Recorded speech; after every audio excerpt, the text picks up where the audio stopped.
What is the most beautiful language in the world? I don't know. Come on, just name any language. Tamil. Which one? I'll Which say one? Tamil.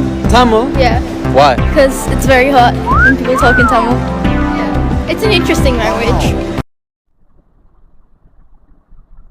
வணக்கம் ஐயா. தேவர்கள் அசுரர்கள் என்பவர்கள் யார்? வணக்கம். ஆதிகுல தெய்வம். தேவர்கள் அசுரர்கள் அல்லது அரக்கர்கள்னு சொல்லக்கூடிய இரண்டு விதமான நிலைப்பாடுகள் அப்படின்னு சொல்லி புராண கதைகள் எல்லாம் சொல்லப்பட்டிருக்குது. இது வந்து எப்பயுமே நெருப்பு இல்லாமல் புகையாது அப்படிங்கிற ஒரு அடிப்படையில் தான் பரிபாசைகள்லேருந்து இந்த செய்திகளை எடுத்து புராண கதைகளாக சோடிச்சுக்கிறது தான் இந்த தேவர்கள் அசுரர்கள்ங்கிற கதை.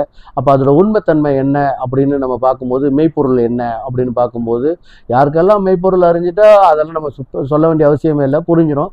மெய்ப்பொருள் புரியாத மக்கள் தான், படிப்பறிவு இல்லாத மக்கள் தான், தமிழ் தெரியாத மக்கள் தான் இருக்கிறதுனால தமிழில் சொல்லப்பட்ட பரிபாசை புரிகிறதில்ல. அதனால் எல்லாருமே தமிழ் படிக்கணும்னு நம்ம கேட்டுக்கிறோம். உலகத்திலேயே ஒரு சிறந்த மொழி, மூத்த மொழி, நிறைய ரகசியங்களை உள்ளடக்கிய மொழி. அப்படிங்கிற பட்சத்தில் தமிழ் இல்லாமல் வாழ்கிறத ஒரு அவமானமாக நம்ம இங்கே பார்க்குறோம்.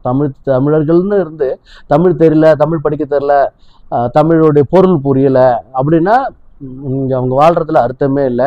அதனால் எல்லோரும் தமிழ் படிக்கணும், அவங்க பிள்ளைங்களுக்கு தமிழ் சொல்லிக் கொடுக்கணும் அப்படின்னு நம்ம கேட்டுக்கிறோம். அந்த அடிப்படையில் தான் இந்த விளக்கங்களும் நம்ம எடுக்கிறோம். தமிழில் எல்லாத்துக்கும் விளக்கங்கள் இருக்குது. சித்தர்கள் எல்லா நிலையிலையும் நமக்கு தெளிவுபடுத்திட்டு போயிட்டு இருக்கிறாங்க. அந்த இடத்துல இந்த அசுரர்கள் தேவர்கள் அப்படிங்கிறது வேற ஒன்றும் இல்லை, நமக்குள்ளே இருக்கிற இரண்டு விதமான மனநிலைன்னு சொல்லிடுறாங்க.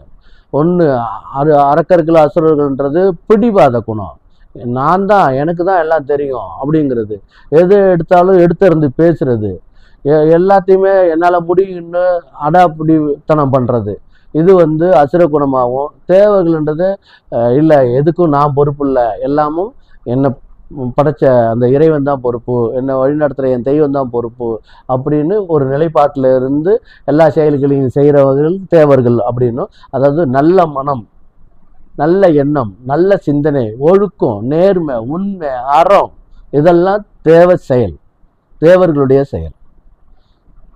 அடிப்பிடி, அராஜகம், திருட்டு, கொலை, கருப்பழிப்பு,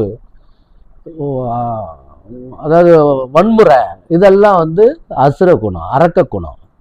இது அரக்கர்கள் தேவர்கள்னு சித்தர்கள் பரிபாசையில் நமக்கு சொல்லி வச்சுட்டு போனாங்க. இந்த தன்மையை நம்ம மாற்றிக்கணும் அப்படிங்கிறது தான் அதோட நிலைப்பாடு. அரக்க குணங்கள் வந்து இயல்பாகவே மனிதனுக்கு இருக்கும். ஏன்னா அவன் அவனுடைய ஒவ்வொரு இனம் சார்ந்து வளர்ச்சியில் 6வது இடத்த தொடர்றவன். அதனால் அவனுக்குள்ள மிருகத்தனமும் இருக்கும், பறவை குணங்கள் இருக்கும், பொடுபூச்சிகளோட நிலைப்பாடு இருக்கும், தாவரத்தோட நிலைப்பாடும் இருக்கும். ஆனால் அதிகப்படியான நிலைப்பாடு என்னவா இருக்கணும், மனம் நிறைஞ்ச மனிதனாக இருக்கணும். அதுக்கு தான் அவனை மனிதனாக படைச்சிருக்காங்க. ஆனால் அவனுக்குள்ள நிறைய அரக்க குணங்கள் இருக்கிறதுனால, அந்த குணங்களை வெளிப்படுத்துறதுனால அதை அசுரர்கள் இல்லை அரக்கர்கள்னு சொல்கிறாங்க.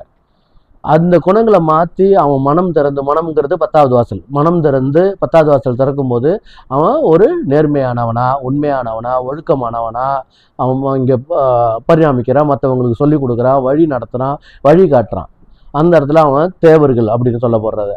இதை புராண கதைகளில் வேற கதையை எடுத்துகிட்டு போய் அப்படி வாழ்ந்தாங்கன்னு சொல்கிறதுனாலையும், அப்படி இருந்தாங்கன்னு சொல்லி அதுக்கான ஒரு ஆளுகளை அடையாளப்படுத்துறதுனாலையும் நம்ம எல்லோருக்குள்ளேயும் இருக்கிறாங்க.